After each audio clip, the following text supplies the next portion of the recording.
Nothing can be more frustrating when you sit down to watch one of your favorite programs using Spectrum Internet and you run into issues or your speeds are real slow. Well, in today's tech video, I'm going to show you how to fix Spectrum if it isn't working on your TCL Smart TV.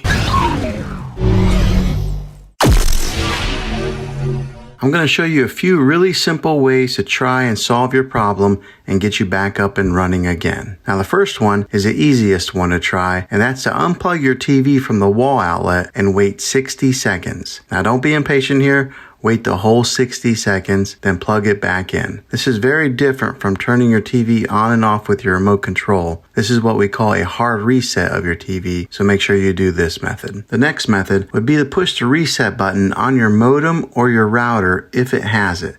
Not all routers have this button, but if yours does, give that a try. Now, if that doesn't work, then find your router that is giving you Wi-Fi and unplug the power to that for 60 seconds. Then plug it back in. This is very different than pushing the reset button on your router, so hopefully this will work. If not, let's move on to the next method. Move your router to a different location so that it's more open and it can broadcast a signal better without any interference. Now, if you're using a Spectrum TV app, then try deleting the app off of your TV. Go to where the apps are located on your system and remove the app altogether. Then reinstall the Spectrum TV app again. After you reinstall it, you might have to log back in with all of your credentials, but hopefully this will work. Well, hopefully this video was helpful for you. If it was, go ahead and throw a thumbs up on it. Go ahead and subscribe to my channel. I make tech videos all the time, and I would love to have you back in the next one. Take care.